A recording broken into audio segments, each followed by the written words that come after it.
Hi and welcome to the Homeopathy Health Show. I'm Atiq Ahmed Bhatti, a fourth generation homeopath with over 25 years of professional experience and practice in this field of healing. The Homeopathy Health Show is the online voice of homeopathy around the world, promoting and raising awareness of this truly unique system of healing, which is suitable for all ages, young and old. Every week I invite guests from the world of homeopathy to come and share their experiences, their work, offer insights, and essentially talk all things homeopathy. Why not visit www.liketreatslike.co.uk and click on the radio and podcast button to listen to the latest episodes. So let's begin today's show here on UK Health Radio, the world's #1 talk health radio.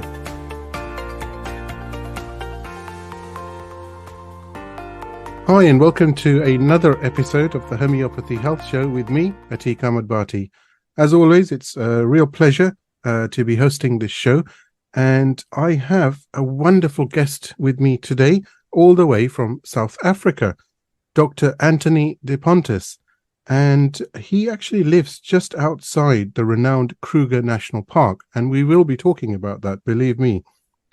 Now, Dr. Pontes has been in practice for over 27 years now and runs an integrative medical center in Nelspruit in South Africa. And he's also, alongside being a homeopath, he's also a functional medicine practitioner. And we are actually going to talk about autoimmune diseases today in this episode because Dr. Pontes is very passionate about autoimmune diseases and has a real skill set in treating patients who come with a myriad of autoimmune diseases, which includes, of course, which may include, should I say, vitiligo, Hashimoto's, Graves' syndrome, anxiety as well, and stress alongside that. So without further ado, Dr. Anthony de Pontes, absolute pleasure. Thank you so much for joining me on I was going to say coming all the way to the UK, but for joining me from South Africa for today's podcast. Hey, greetings, Atiq, and to everybody listening. It's good to be here. Let's get the show on the road, and let's hope we can get some of this sparkly homeopathic magic from my mouth to you and your listeners' ears and get them spiked and intrigued and just wanting to get more homeopathy going. You know, I know I'm biased, but I say it's definitely the medicine of the future if you want to remain healthy, if you want to keep your vitality. Anthony, I wanted to actually ask you your journey to homeopathy. So you've been in practice for 27 years now, but looking back, 27 years ago, what was it that caught your attention as such, as far as homeopathy is concerned? So, Atiq, I don't know if it's like this with everybody, but I know I'm a very enthusiastic, very one-track mind type of guy. So what that means is if I get a bee in my bonnet, that's what I'm doing. You won't change my mind over anything. And I was very passionate about it's got to be natural, it's got to be right. And I also saw growing up the dangers of allopathic medicine, and I was like, and maybe too much so, like, they say a bit of time mellows a person. So when I started, I was like so into it's just got to be natural. And leaving school, I didn't want to go and do all the friends were going to do the engineering and the typical guy type of professions that you would go and get in South Africa. And I just couldn't see myself sitting behind a desk all day, plodding along on a computer or that type of thing. And it just happened that they just started up a pretty in-depth homeopathic course down in Durban, and that was me. And it was a long, hard, formative 5 years or thereabouts, 6 years. And then you got all the information, all the theory, all the potential knowledge in your brain, but now you've got to apply it. And as you know, in homeopathy, it's really individualized. You can go to different homeopaths and get different remedies or different approaches to the cases. And then it was honing that in and trying to get good. And there was a lot of competition, and even, in South Africa, are not favored as a homeopath. It's more favored towards the medical profession. So you got to fight for every bit of piece of land or piece of a cake that you can get. And so it was like that for quite a couple of years. And then It was, okay, where am I going to improve my skill set? Okay, let's do some functional medicine. That was the aspect of the time that I thought was really good. And it did help me tremendously to understand the physiology better, more to the degree where you can apply it clinically and help the patient. So, I mean, that also pulls into using homeopathy in a different format, in a different way. Okay. And we moved to Nelspruit, White River, and it was starting in a small town, and it was difficult to get the practice going initially, but it gathered momentum. And then we come to the point where I can talk about now. We are into COVID, or virtual consulting, and that was where everything really took off. The exposure was much bigger, and at that time I was like, okay, well, this is just too overwhelming for me. If you look at my age, I'm not one of those guys that are born with a computer in their hand or a phone in their hand. So it took a bit of time to get that going, and now, as they say, the rest is history. And it's a lot of virtual consulting, and I think I've honed a skill there, and the practice is up and running. But it's not just virtual consulting, it's applying the functional medicine with the patient that's over the screen. It's quite different consulting a patient face-to-face and over the screen. For me anyway, because I'm a very much hands-on person, and I've got to see the glint in your eye. I've got to see that you are buying into the treatment protocol and that you're invested. For me, it's very much, listen, when I've finished with you, when I've finished with a consultation, I've got to have had my addictive fill, so to speak. I've got to feel as much appreciated, and that I've made a difference for the patient. It's not just about, okay, I've done the service, I've got the money, on to the next patient. That is a thing that you can do, but it's so, what can I say? That would be so boring after a while. That would give me no enjoyment, no fulfillment, and I'd look to do something else. And it's got to be, actually, let me give it to you another way. So let's say I was consulting now. After I'd finished, I'd leave the room, I'd go, and if I'm consulting from my home, my wife would always say, I can see you've just seen a patient. You're all fired up and enthusiastic. So I get my dopamine rush from being able to help the patient and see how they've moved from where they were, or in their disease state, or in their trouble state, helping pull them over the next couple of months through to vibrant health, or releasing the disease process, or getting more energy, or whatever it is that they are looking for. For me, it's very important, or it's very, let me say important, that we need to have forward movement. And sometimes, actually, it's not up to me. Sometimes it's up to them. Sometimes they don't want to be involved, or they're there because they think they want to be there, but they don't really want to be there. And that can also be shown in the ability of their body to move forward. Now, I really believe, and I've seen it over these 25 to 27 years, the body is so good and eager at being able to heal and get its vitality back. But at the same time, there are so many triggers and blockages to that. So you have to be able to see that. So it's not just about, for me anyway, it's not just about giving the homeopathic remedy. You've got the homeopathic remedy. You've got what are the lifestyle factors that might be holding them back? The emotional blockages. And when we talk about autoimmune disease, you'll see the emotions is one of the most important aspects that I put on it if we're going to get to cure. Now, when I say cure, I'm meaning cure, because if we look at, autoimmune thyroid disease, if you look at the mainstream media, the mainstream studies, they don't believe they can be cured. Well, I'm telling you a different story. But you have to do certain things to almost invoke the body's healing ability. And homeopathic remedies do wonders there. Obviously, you need the buy-in from the patient, and often it is a process of re-educating them to understand how their body is working, and getting them in touch with what it is that I'm actually feeling, and this arthritic pain that I have, what's my body trying to tell me, or the fact that I've got no energy. And I often apply it to, hey, what's going on in your life right now? Why is that? Why did that pain only come on now? Or why have you been sick since? Here's a beautiful homeopathic one. How come have you been sick since your dog died, or since your mother passed away, or whatever it is? That has a huge impact on the patient's vital force.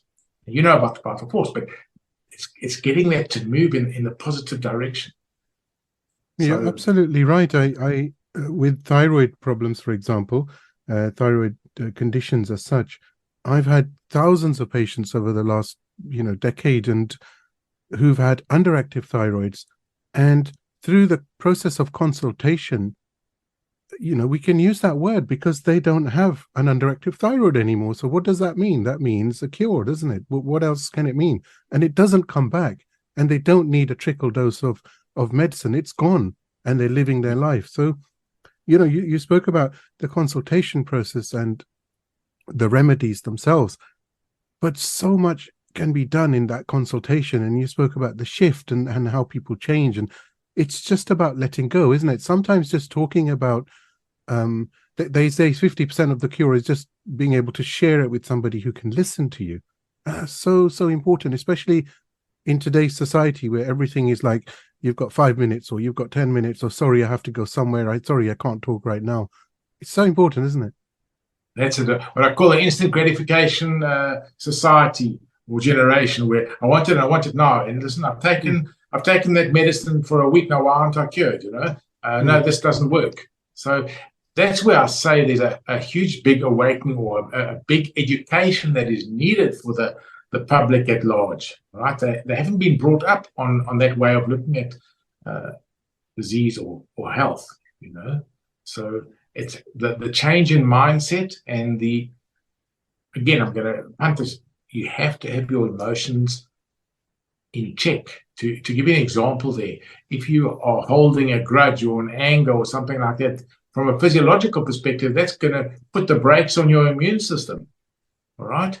Now you're going to be getting sick more frequently, or the other way around. It's going to ramp up the inflammation. That's going to lead to a potential autoimmune disease. So we always want to look from the inside, looking at what is causing this. Cause being the major thing to look at. It's not the fact that, okay, I'm just eating a lot of sweets, or, my thyroid is hyperfunctioning. Yes, but why? And this is the big thing that I find, that people are almost, they capture them. They come to you with a thyroid condition. A lot of them do come already diagnosed. Okay. Oh, yes, I've got a hypothyroid, and my levels, my thyroid levels, hormones are low, and I'm taking the levothyroxine or the euthyrox, whatever it is that they're on, and I've been on it for like 10 years, and they just look at the hormone, okay, which from one sense, that's great. Yes, we have to get your hormones working, but what if it's not your hormones? What if it's further up the line that you've got an issue, that the hormones are being throttled because you've got a toxicity of heavy metals, okay, or your halogens are blocking it. You've got a deficiency of some nutrient that is supported to the thyroid. Well, you're never going to have your thyroid hormone in optimum function because of that. And then here's something that I've recently got onto. A lot of people, first of all, look at those hormone levels as the be-all and end-all. We can call it the holy grail to determine if they've got thyroid or not. But what if and this happens quite frequently, the doctor scratches his head, no, Mrs. Smith, you're fine. Your thyroid levels and hormones are well within normal range. Then the patient scratches their head. Oh, okay. Why am I still feeling so under the weather? Why am I still so tired? Why, And it just says to me, it's not just about the thyroid hormone levels. You might have those thyroid hormone levels there, but what if your body doesn't know how to use it? Or, we say your cells are not sensitized to that thyroid hormone, maybe because you've got a deficiency or an imbalance in potassium or calcium. That's not going to help you. And that's where most people are knocking on it. Okay, my thyroid levels, I'm trying to get my thyroid levels up. I'm taking the hormone. I'm taking even the natural thyroid, which is a thyroid glandular, and it's helping, but I'm just not getting it.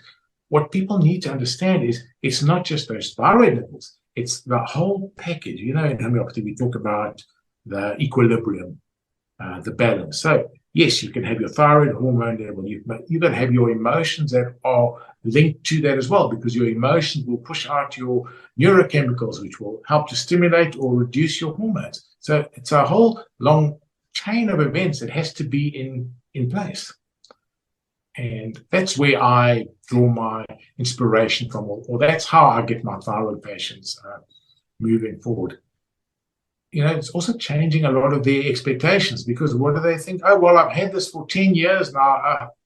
I can't get better. Well, I'm just going to carry on plodding along with the same old regime. Actually, I'm tired of trying all these different things. I've almost, in inverted commas, I've given up. I've just realized that I'm going to have this thyroid thing for the rest of my life. And, it might be true. They might have that for the rest of their life, because a lot of it's got to do with a mindset change. Or I just don't know how to change my mindset. I've had such a hard life, or I've had such a difficult situation. I don't know how to change it. That's what you have to seek for. And the change doesn't have to come overnight. It's slowly changing mental patterns. You use the homeopathic remedies to help move that along. And then before they know it, wow, yes, my anxiety has improved tremendously, or I'm not fearful of the dark, or, I'm not holding grudges so much. The remedies that come to my mind specifically with the thyroid conditions are the remedies like Natmu and Staphysagra, the deep-seated emotional traumas that hold people back. Right? Now, then I also use the functional medicine aspect, where you're looking at the physiology, where you could look at the neurochemicals. Dopamine is a big one, or tyrosine, all relating to hormone. Then the deficiencies, whether it be potassium or the excess calcium. You get what's called a calcium shell that is formed, and it blocks the body from, or the cell from, absorbing the appropriate nutrition in it, and acts as a guard against trauma. You calcify.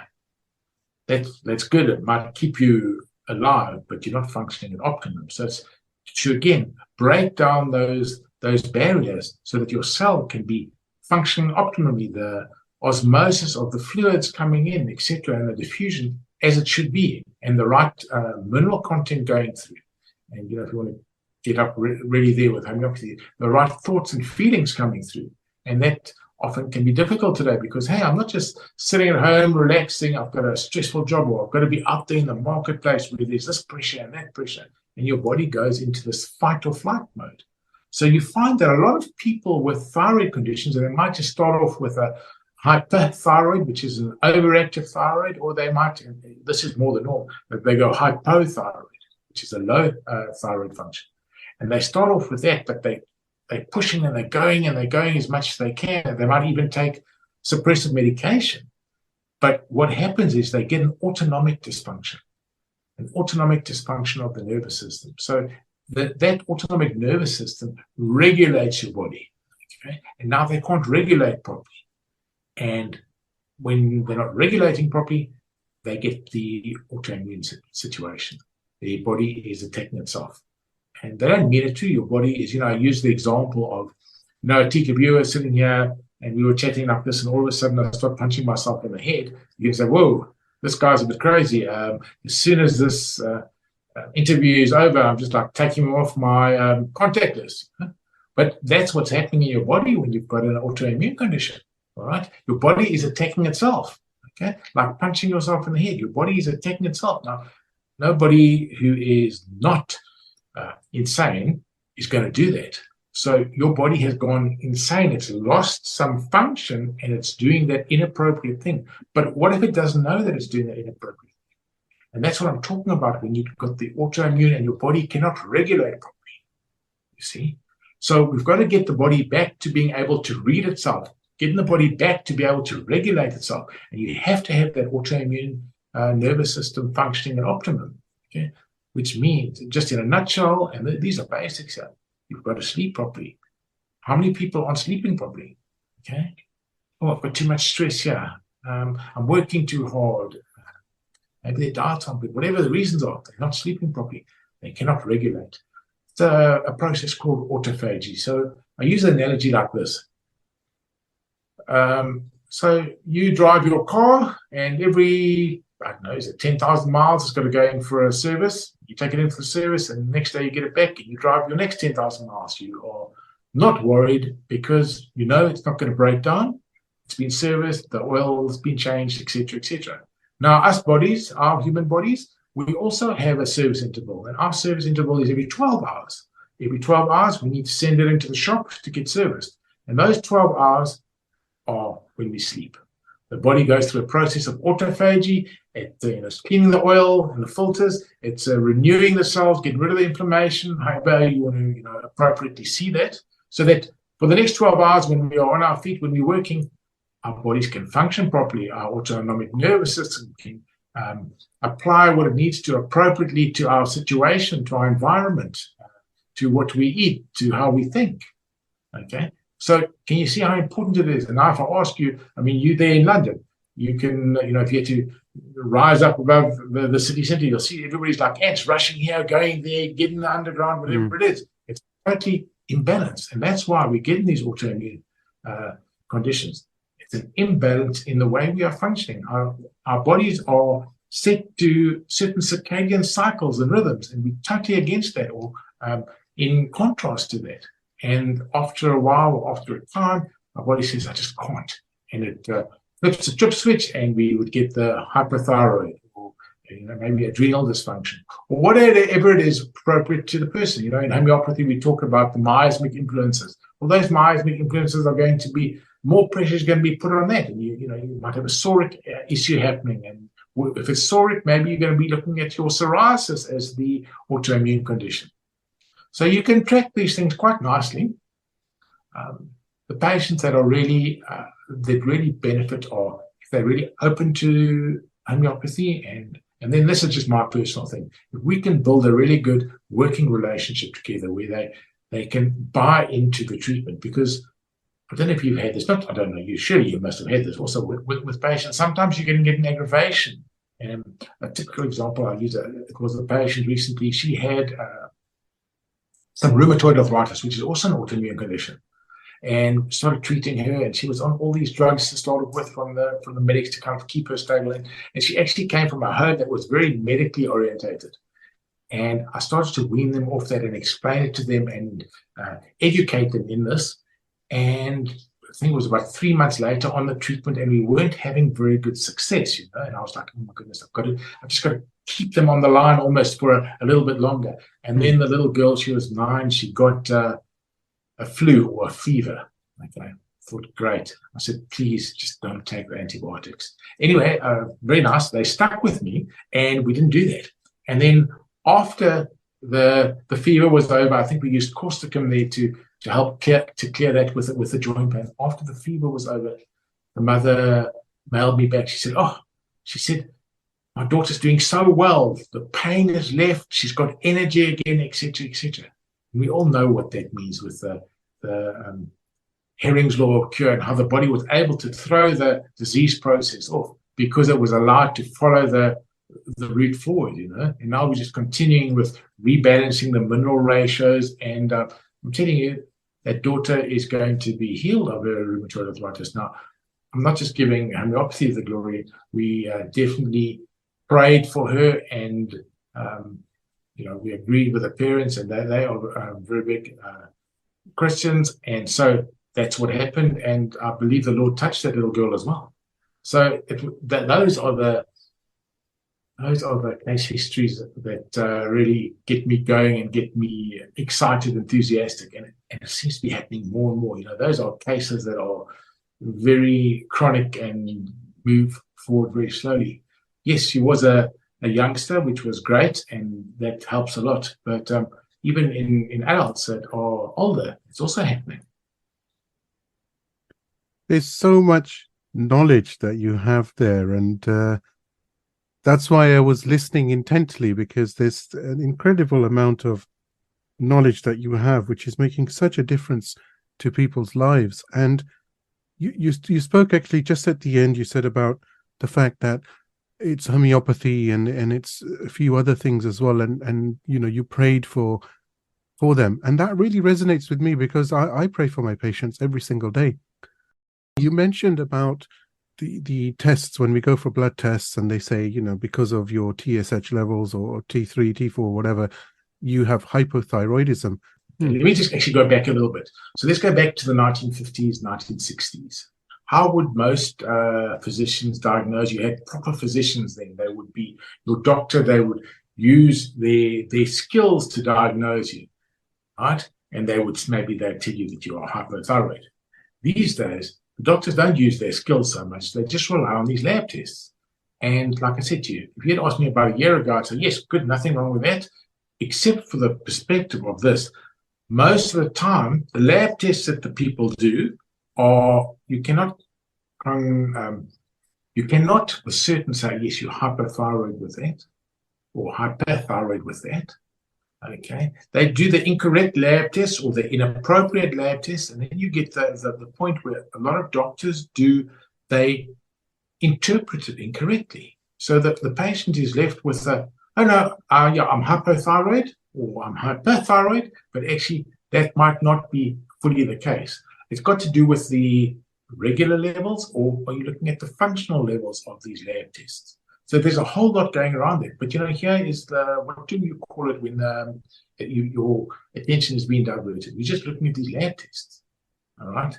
So often what happens is the patient will come back and the doctor will say, oh, yes, okay, your labs, yeah, they're in normal range. The patient will think, okay, that's good. When they leave the office, or how they're still feeling shocking. They're still feeling tired, or they're still feeling like they've got constipation or depression or whatever it is. So they've still got the symptoms of the hypothyroidism, but because the lab test says, no, you're fine, the doctors, no, you're not hypothyroid. And often in many cases, they will tell the patient, listen, you need to go on an antidepressant or something because there's nothing wrong with your thyroid. And I'm putting less and less emphasis on those lab tests, because you can have a lab test that could say you're normal, and actually, what if your body is not absorbing or is not sensitized to that hormone? So your levels are fine, but your body's like, I don't use the word allergic to that thyroid hormone, but it's not being able to use it properly. So now where are we at? And this is where homeopathy is great. You need to look at the symptoms of the patient. Yes, use lab tests, but use them. They are secondary to how the patient is feeling. And it's great when you can put the two together, but you must be able to interpret that properly or congruently. And I'm on a different path, looking at different ways of checking and confirming the symptoms that the patient has with the more appropriate lab tests or way of confirming. See, the results are so far very, very promising, what I'm finding out. If I take and I'm doing a thumbsuck here, or I'm doing an average of, if you've got an autoimmune disease, you must be looking at least 12 months to get yourself cleared up and cured. And the thing is, a lot of patients, they've had it for 5 to 10 years before they get properly diagnosed. And then they've had it for another 5 years, and now they're at the stage where, well, listen, I've had it for too long, and they've got it in their heads that they can't get better. But you can, right? You've got to take one day at a time, one step at a time. And you've got to, what do they call it, Tika, homeopathy? They talk about retracing. I think it's called regressive variation, that type of thing, coming back. Okay. And again, this is the beauty of when you can take the patient and have them under your care for like 3 to 6 months, and you start to mold them. You know what often happens is the patient, I'm going to take the worst case scenario. They come to you, they're used to taking antibiotics with every infection, etc., etc. And after 3 months, they might phone you up and they say, oh, I've got this UTI, or I've got this diarrhea, or whatever the infection is. And this is really bad. I'm going to go and get some antibiotics. And you just say to them, please listen, let's just do this. You take a bit of a case history and you say, okay, these are the steps. This is what you're going to do. And, wow. I didn't have to go and get the antibiotics, or that UTI cleared up, or, yeah, I'm doing much better. I managed to get around without it. And so you're building their faith. You're building them up. Okay, I can get better. I don't have to go that suppressive route. So, you're working to clear the body or build up the immune system. 70 to 80% of the immune system is in the gut. And if you've been taking a lot of antibiotics, and I'm sure it's the same there with you, most patients are on antibiotics, so their gut microbiome has been decimated over the years. Now you come in as a homeopath, and they want you to fix the problem like that, but you've still got a lot of groundwork to do. You've got to fix that gut up. You've got to fix the microbiome up, right? You've got to reinstall, if I'm using computer technology now, you've got to reinstall the drivers for that immune system, and only then will everything work. So it's a process that you've got to go through. And I won't say I'm successful all the time. There's some cases where they say, oh, no, I've been with you for 6 months. I haven't seen any difference. And and they either go off to another homeopath or they go back to their regular medication. But the process and the duration of treatment for healing takes that time. You can't short circuit it. The body's got to regenerate, it's got to renew, it's got to rebuild certain cells, certain systems. So, even if you look at it just from a physiological perspective, certain cells can take rebuild in 5 days, like the stomach cells. 5 days, you can have a whole new stomach. Okay? But if you're looking at nerve, brain, that can take a year or so. So you need that time to allow the body to restore itself. It's such an interesting conversation, and it's so interesting what you're saying, because excuse me, I also get patients who have come with a certain whatever condition it is, and after a week I receive calls sometimes, and they always say generally that, oh, it's been a week and nothing's happened, and how long will it take? But it's interesting because I always have that same conversation, which is, you came to me, you said you had this problem for 10 years. Now you tell me, if you go to a GP and you say, I want you to cure my problem in a week, what will he or she say? We have to go through a process. And according to how you progress, I can't tell you, because you are unique. You may improve within a month. It may take you 6 months. But in general, and I always give an average based on the condition, of course, that one is working on, it's going to take such and such. And I think it's a very positive step, isn't it, that doctor-patient relationship, because it's also about education and awareness and acknowledging that disease cannot be, you can't just take a paracetamol and, well, you can, but, as far as an analogy, you can't take a paracetamol for everything and be better in 20 minutes. It doesn't work that way. Yes. So my favorite is when they go through a healing crisis. If you can pull them out the other side of that healing crisis, it's almost like you've got a patient for life, because they saw the worst case scenario, and they went through that, in inverted commas, that suffering with whether it be the fever or the diarrhea or whatever the elimination was. Okay? And that's when it's really important for you as a homeopath to be available to them, to egg them on, to give them the enthusiasm, to tell them, listen, just get into a warm bath, just bring the fever down, or whatever it is, okay? And when they, like that example that I gave you with that little girl that had their rheumatoid, when they come out the other side, they different people, because they feel the vitality from the vital force kicking in, and they're feeling different, and their mood is different, the emotional interactions with life is different. And that's always you've won the race there if you can get a few of those going. It's such a beautiful process.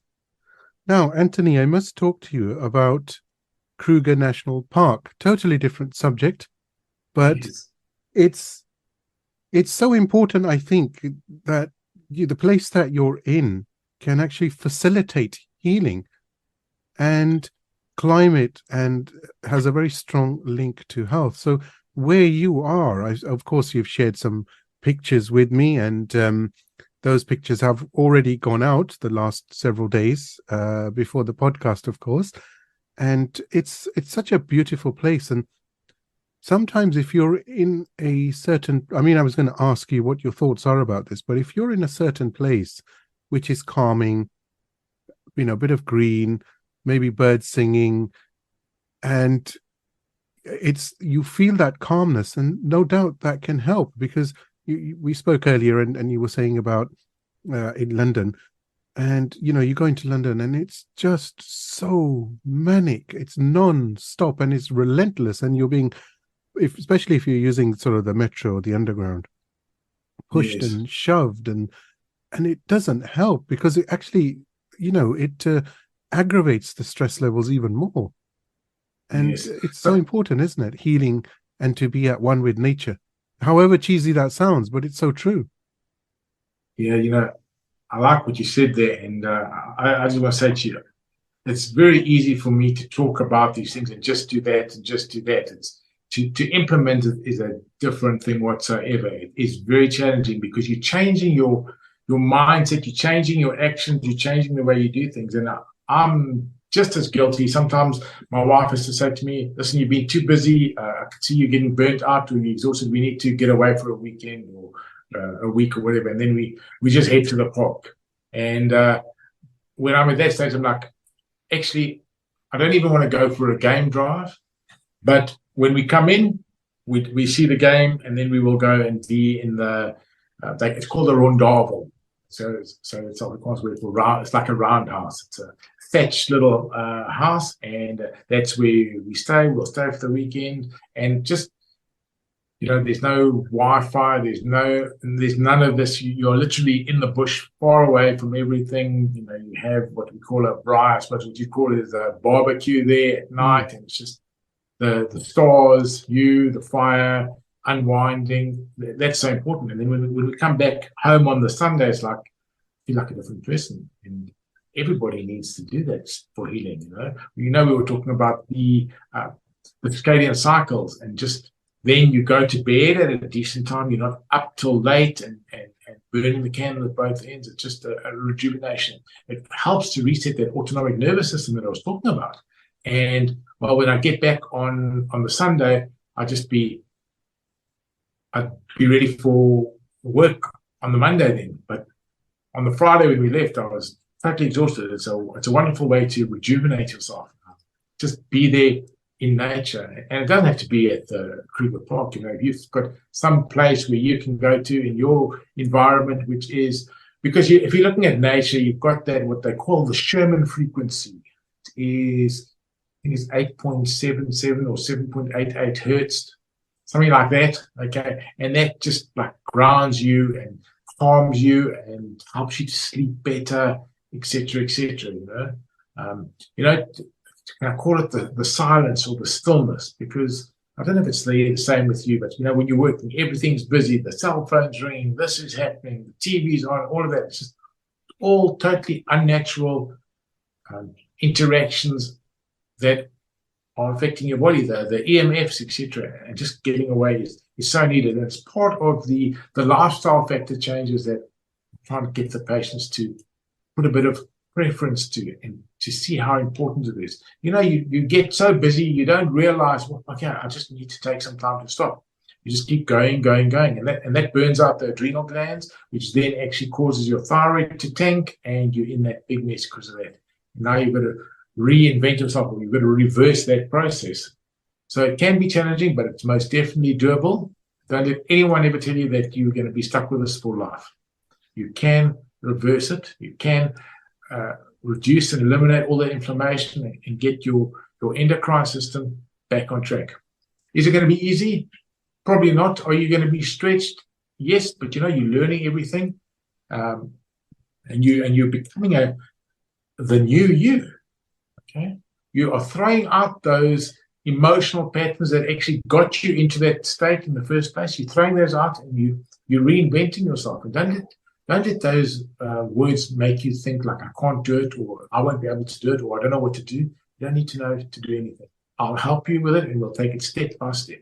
As you learn, so you go.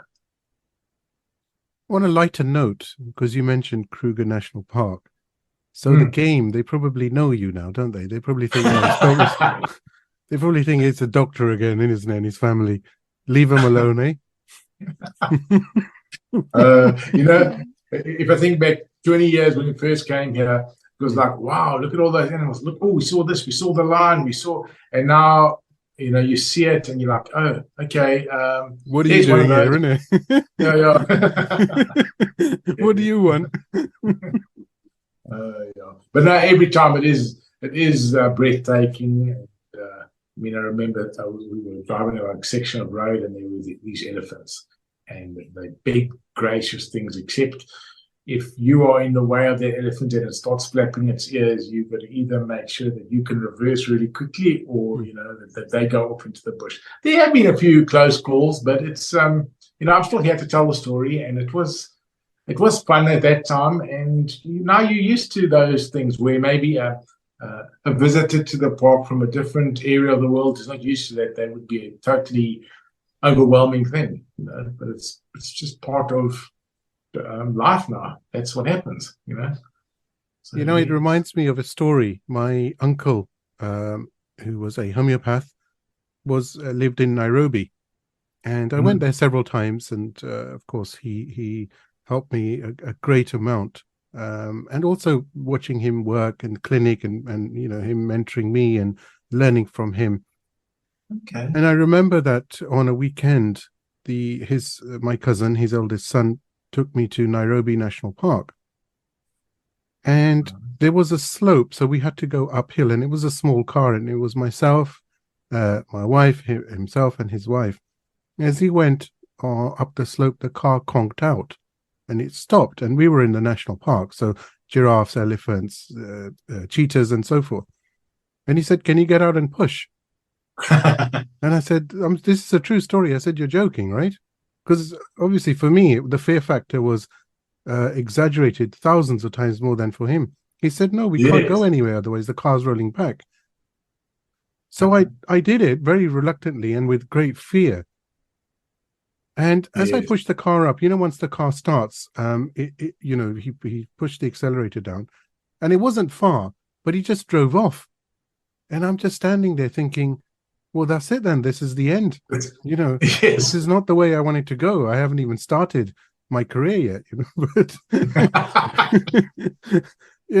to be trampled on or eaten up wasn't very nice. But going back to actually on a serious note, grounding yourself and seeing the beauty of nature, the greenery that's been created, the beautiful bird songs in the morning, it's so important, isn't it? You mentioned, headphones and mics and screens, and we're all surrounded, and I can see you, of course, and you're surrounded as well. It's so important to switch off. And I'm sure you have very different conversations when you're in Kruger Park for the weekend or anywhere nice, when you've switched off, to when you're at work or you're at home. Those conversations are so much more productive, aren't they? Absolutely. From a physiological perspective, you've down-regulated your cortisol. You're not in that fight or flight state. Your vision almost changes. You can see the beauty in the situation as opposed to, oh, I'm wasting time, or I need to get there before they close, or whatever that story is. And you're able to feel more and process so much better. And people maybe can't relate to it if they are in that state of push, push, rush, rush, go, go. And let's face it, Atik, when you're in that push, push, rush, rush state, or I'll call it a sympathetic state, your body is not in a state to heal. It's in a state of survival.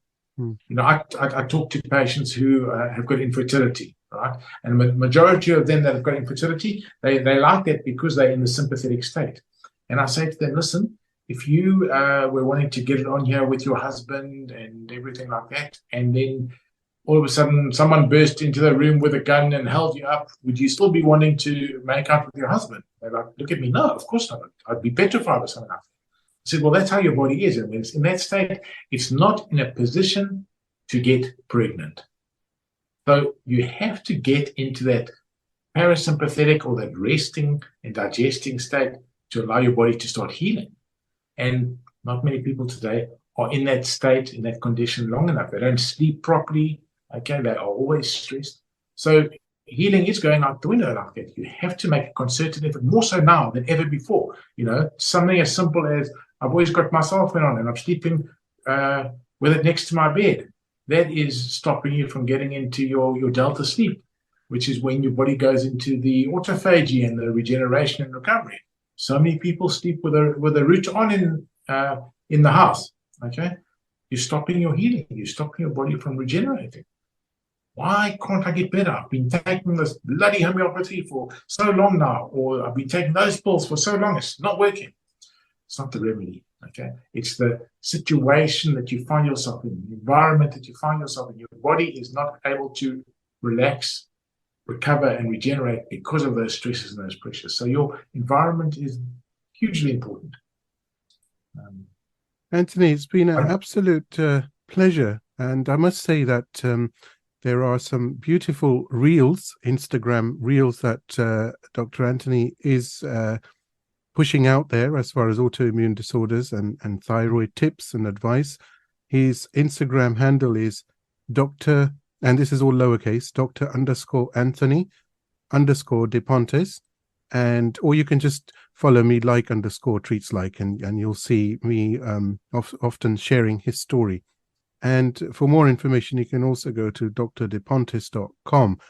It's been great talking to you on the Homeopathy Health Show. Thank you so very much. And I do hope that sometime next year, you will come back and we can follow on with this conversation on autoimmune disorders and the way homeopathy, alongside maybe some other guidance and tips, can really make these changes to someone's life. Well, I can't believe the time is over already, but yes, no, for sure we'll do that. I've actually got something up my sleeve. I'm just busy working on. Maybe by next year sometime we'll have that up and running. We can chat about that, huh? Oh, brilliant! I very much look forward to it. Thank you so very much. Thanks for the opportunity, Atik. I do hope you've enjoyed this week's episode of the Homeopathy Health Show.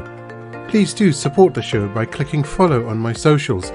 Remember, the more exposure the podcast receives, the better for homeopathy around the world.